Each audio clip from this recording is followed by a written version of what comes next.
रहे हैं Rajasthan coverage digital news HD और मैं हूं आपके साथ सविता सिंह।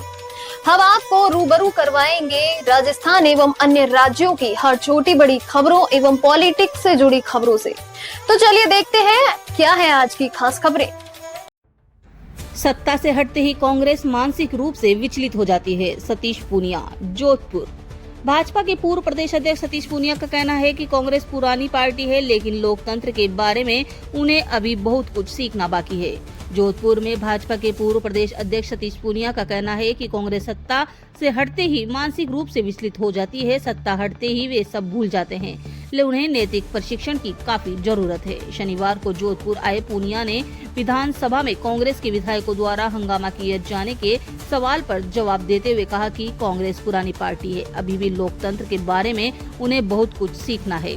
उन्हें विपक्ष की भूमिका निभाना नहीं आता, उनके लिए उनका नेतृत्व ही दोषी है। वोट चोरी के आरोप पर सतीश पूनिया ने कहा कि कांग्रेस के पेट में बड़ा दर्द है जो कभी नहीं मिटेगा। कांग्रेस को हर स्तर पर नकारा जा चुका है। कांग्रेस दुनिया की पुरानी पार्टी है, लेकिन देश के लोकतंत्र के बारे में उसको बहुत कुछ सीखना है। अभी वो सत्ता में रहे और सत्ता से हटते ही मानसिक रूप से इतने विचलित होते हैं कि उनको विपक्ष की भूमिका के बारे में भी कोई संज्ञान नहीं है, और इसके लिए कांग्रेस के जो नेतृत्व है वो सीधे सीधे दोषी है। वो सत्ता के बिना रह नहीं सकते। एक रचनात्मक विपक्ष किसी भी देश के लोकतंत्र की ताकत होता है, लेकिन मुझे लगता है कि आज की राहुल गांधी की कांग्रेस ने अपने उस युग धर्म को भुला दिया है। तो बेहतर है कि कांग्रेस को, मुझे लगता है कि एक अच्छे से नैतिक प्रशिक्षण की जरूरत है कि विपक्ष में और देश के प्रति मुद्दों को सकारात्मक रूप से रखें कैसे, सदन की गरिमा को बनाएं कैसे।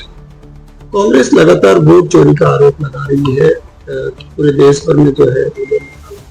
क्या मानते हैं कि वोट चोरी क्या पहले नहीं होते थे, अब हो रहे हैं, क्या है? मुझे लगता है कांग्रेस के पेट में बड़ा दर्द है और वो दर्द कभी मिटेगा नहीं। इस देश में कांग्रेस को नीति से, व्यवहार से भारत की जनमानस ने नकारा इसलिए था कि कांग्रेस सबसे बड़ी चोर है, और ये आशास्पद है कि वो वोट चोरी जैसे अनैतिक शब्दों का इस्तेमाल करते हैं। चुनाव आयोग भारत के संविधान की प्रदत्त संस्था है। वो कोई भी आचरण करती है तो देश के हित से, देश की मूल्यों के हिसाब से, संस्कृति के हिसाब से और संविधान की रीति नीति और कायदे कानून से करती है। मुझे लगता है कि ये बयान देके कांग्रेस खुद फंस गई, क्योंकि वो लोगों को याद दिला रहे हैं कि कांग्रेस ही सबसे बड़ी चोर है। कोई दम नहीं है। जिस तरीके की वोटों की डुप्लीकेसी थी, और ये चोरी का आरोप लगाते वक्त तो यूं लगता है कि वो उन लोगों की पैरवी कर रहे हैं जो देश में बड़ी संख्या में घुसपैठी हैं, देश के संसाधनों का उपयोग करते हैं, गलत तरीके से वोट बनाते हैं और उसके बाद इस देश के संसाधनों का दुरुपयोग करते हैं। तो मुझे लगता है कि कांग्रेस इस मुद्दे पर खुद घिरी हुई है, क्योंकि जैसे जैसे इन्वेस्टिगेशन आगे बढ़ी है, डुप्लीकेसी भी सामने आ रही है और इस तरीके के अवैध लोग भी सामने साफ तौर पर दिखाई देते हैं। लेकिन कांग्रेस का दर्द ये है कि वो अपना, उनका एक वोट बैंक होता था और उनके वोट बैंक पर सीधे सीधे जब चोट पड़ी तो वो तिल मिलाए। सर, जीएसटी स्लैब जो आ रहा है, इसमें आम जन को कितना क्या फायदा होगा, किस तरीके से देखें? देखिए, प्रधानमंत्री जी के नेतृत्व में और देश में एक आर्थिक अनुशासन की शुरुआत हुई। देश पहले भी था, टैक्स पहले भी थे, लेकिन विसंगतियां बहुत थी और कोई अनुशासन नहीं था। जीएसटी आने के बाद में जो वन नेशन वन टैक्स की संकल्पना थी, उसको ताकत मिली है। और जीएसटी जब शुरू हुई थी तो ये कहा गया था कि इसमें सुधारों की बराबर संभावना है। अच्छी बात यह है कि जीएसटी काउंसिल में प्रदेशों के प्रतिनिधि होते हैं, जिसमें दूसरे दलों की भी सरकारें होती हैं, केवल बीजेपी की एनडीए की सरकारें नहीं। जीएसटी के सुधारों को समय समय पर दूसरी सरकारों ने भी उसमें पार्टिसिपेट किया, अपने सुझाव दिए हैं।